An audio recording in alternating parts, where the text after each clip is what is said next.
মোৰ অন্য এটা ভিডিঅ'ৰ মাজলৈ মোৰ মৰমৰ ভিউৱাৰ্ছসকলক পুনৰবাৰ স্বাগতম জনাইছোঁ।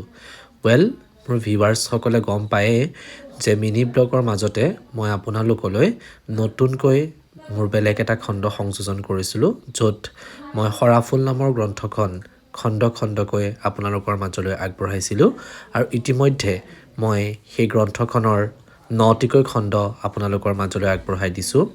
মই আশা কৰিছোঁ যে সেই ভিডিঅ'কেইটা শুনি আপোনালোকে যথেষ্ট ভাল পাইছে আৰু মোক মৰম দিয়াৰ বাবেও ধন্যবাদ জনাইছোঁ।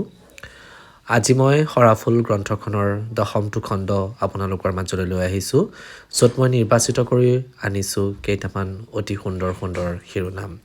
তেন্তে আহক পলম নকৰি আজি প্ৰথমটো শিৰোনামৰ মাজলৈ যাওঁ, যাৰ নাম হৈছে কিছুমান কথা কাকো ক'ব নোৱাৰি। কিছুমান কথা কাকো ক'ব নোৱাৰি, কিছুমান ভাষা কাকো বুজাব নোৱাৰি, কিছুমান কষ্ট কাকো দেখুৱাব নোৱাৰি, কিছুমান কাহিনী কাকো শুনাব নোৱাৰি, কিছুমান কবিতা ক'তো লিখিব নোৱাৰি। সেইবোৰ মাত্ৰ বৈ থাকে বুকুতে অহৰহ।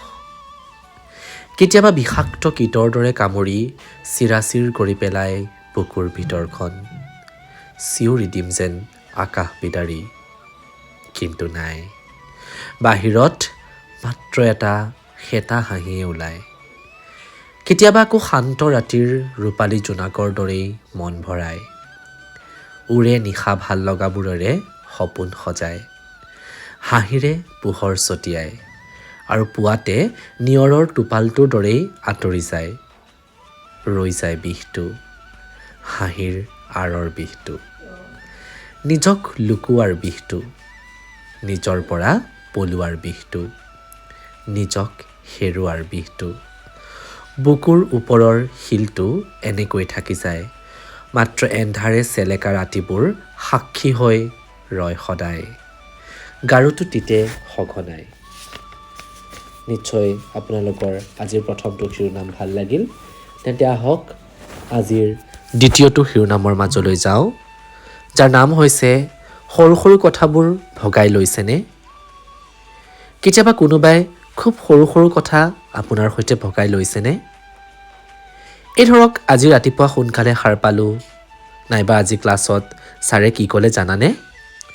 নহ'লে কালি ধুনীয়া সপোন এটা দেখিলোঁ জানা, ইত্যাদি ইত্যাদি। এই সৰু সৰু কথাবোৰে আপোনাক যেন ক'ৰবাত ভৰাই তোলে। সঁচাই ন? কাৰোবাৰ জীৱনৰ কণ কণ সময়বোৰৰ সাক্ষী হ'বলৈ পোৱাটোও জানো কম কথা। লাহে লাহে যে আপুনিও ক'বলৈ লয়, এই ধৰক আজি হোষ্টেলৰ দালিখিনি ইমান বেয়া আছিল জানানে?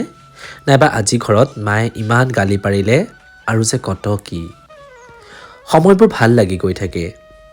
আপুনি নিজৰ অজানিতেই জীৱনটো ভগাই লয় বিশেষজনৰ ওচৰত, আৰু সেই বিশেষজন আপোনাৰ ওচৰত হৈ পৰে এটি মৰম লগা অভ্যাস। যেন কথাবোৰ নক'লেই নহ'ব, প্ৰতিটো খবৰ তেওঁ জানিলেই লাগিব। কথাখিনি পঢ়ি যাওঁতে এখন মুখ বাৰে বাৰে ভাহি উঠিছে ন? আহো আহো কৰি সৰি পৰিছে ন হাঁহি এটি? তেওঁ কাষতে থকাৰ দৰে অনুভৱ হৈছেনে? ৰাখক, আলফুলে ৰাখক তেওঁক, সময়বোৰ সেউজীয়া হৈ থাকক। নে এটি হুমুনি আখৰিছে, এনে এটা সময় ময়ো পাৰ কৰিছিলোঁ বুলি মেলি লৈছে নেকি স্মৃতিৰ জপাটো? এতিয়া তেওঁ কাষত নাই। আচলতে ভুলটো আমি ক'ত কৰোঁ জানে? মৰম ভাল পোৱালৈকে ঠিকেই আছিল, আমি খুব সহজেই কাৰোবাক অভ্যাস বনাই লওঁ। জনাওক, সকলো কথাই ভগাই লওক বিশেষজনৰ মাজত। মাত্ৰ এটা কথা সদায় মনত ৰাখি থ'ব, জীৱনত কেতিয়াও কোনো মানুহক অভ্যাস কৰি নল'ব। কাৰণ এটা অপ্ৰিয় সত্য কি জানে? কোনোবা যেতিয়া আঁতৰি যায়, আৱেগতকৈ বেছি কষ্ট অভ্যাসে দিয়ে। তেওঁৰ লগত কথা পতাৰ অভ্যাস, সকলো কথা জনোৱাৰ অভ্যাস। এই অভ্যাসবোৰে আমাৰ মনটো গচকি থাকে বহুদিনলৈ। সেয়ে কওঁ, অভ্যাস নিজৰ লগত নিজক লৈ কৰক। কাৰণ সলনি হ'লে অকল বতৰহে ভাল লাগে, মানুহ নহয়। সঁচাকৈ আপোনালোকেও কাৰোবাক ভাল পাওক, কাৰোবাৰ সৈতে জীৱনটো ভগাই লওক, কিন্তু কাৰোবাক অভ্যাস কৰি নল'ব, নহ'লে জীৱনত সঁচাই বহু কষ্ট পোৱা যায়। এতিয়া আহিছোঁ আজিৰ তৃতীয়টো শিৰোনামৰ মাজলৈ, যাৰ নাম হৈছে পিতৃ মাতৃসকললৈ। পিতৃ মাতৃৰ বয়সৰ লোকসকলক এটা কথা ক'ব খোজোঁ। কেতিয়াবা এনেকুৱা হৈছেনে আপোনাৰ সন্তানে নিজৰ ৰুমত সোমাই লাইট অফ কৰি মোবাইলত ব্যস্ত হৈ আছে আৰু আপুনি ৰুমটোত সোমাই কিনো আন্ধাৰখনত থাক বুলি লাইটটো দি বহি লয়। তাৰ পাছত আৰম্ভ কৰে, দিনটো অকল মোবাইলত লাগি থাক, পঢ়া শুনা নকৰ নেকি? কি কৰিবি জীৱনত? নাইবা চাকৰি বাকৰি খবৰ নলওঁ কিয়? অমুকে চাকৰি পালেই, নহ'লে ছোৱালী হ'লে বিয়া নহ'ব নেকি? ইত্যাদি ইত্যাদি। কেতিয়াবা আপোনাৰ সন্তানে নিশ্চুপ হৈ শুনি থাকে আৰু কেতিয়াবা ওলোটাই উত্তৰ দিয়ে, মোক এইবোৰ কৈ নাথাকিবি। লগে লগে আপুনিও তোক কথা ক'বই নোৱাৰি আদি গালি পাৰি উঠি আহে। এটা কথা জানেনে, ল'ৰাটো বা ছোৱালীজনী মোবাইলত ব্যস্ত থকাৰ অৰ্থ কেৱল এইটোৱে নহয় যে তাৰ বা তাই কাৰোবাৰ লগত প্ৰেমৰ সম্পৰ্কত আছে। বৰ্তমান সময়বোৰ এনেকুৱা হৈছে, এই বয়সৰ ল'ৰা ছোৱালী মানে আমি আপোনালোকে ভাবিব নোৱাৰা কিছুমান সমস্যাৰ সৈতে যুঁজি থাকোঁ। এলান্ধু যেন লগা কেৰিয়াৰ, সঘনাই সলনি হোৱা মুখ আৰু যে কত কি। তাতোকৈ কি জানে, যাক আপুনি দুই এষাৰ কথাৰে ধৰাশায়ী কৰি আহিল, সেই ল'ৰাটো নাইবা ছোৱালীজনীয়ে আপোনালোকৰ মুখত এটি হাঁহি বিৰিঙাবলৈকে দিনে নিশাই চিন্তা কৰে। আপোনালোকে হয়তো নুবুজিব, কিন্তু আমাৰ বাবে প্ৰেমাস্পদে মোবাইলত দিয়া চুমাটোতকৈ আপোনালোকৰ হাঁহি ভৰা মুখখন বেছি প্ৰিয়। আপোনালোকৰ দোষ বুলি নকওঁ, নিশ্চয় আমাৰ ভাল বিচাৰে বাবেই আমাক গালি পাৰে। কিন্তু কেতিয়াবা কাষত বহি টকা পইচা চাকৰি কেৰিয়াৰ বিয়া আদিৰ কথা পতাতকৈ এবাৰ কাষলৈ আহি সুধিবচোন, ভালে আছনে তই?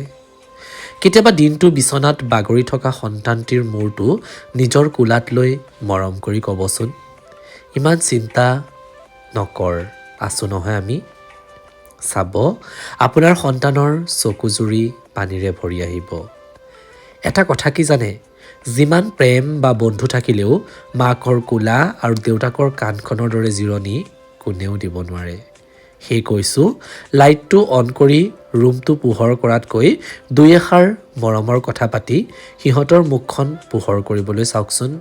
তাৰ পাছত চাব, আপোনাৰ সন্তানক আৰু একোৱে ৰখাব নোৱাৰে। এয়াই আছিল আজি মই নিৰ্বাচিত কৰি অনা তিনিটা বিশেষ শিৰোনাম। আশা কৰিছোঁ আজিৰ তিনিওটা শিৰোনাম আপোনালোকৰ নিশ্চয় ভাল লাগিল। তেন্তে ইয়াৰ পিছৰটি খণ্ডত মই আৰু তিনিটা বিশেষ শিৰোনাম লৈ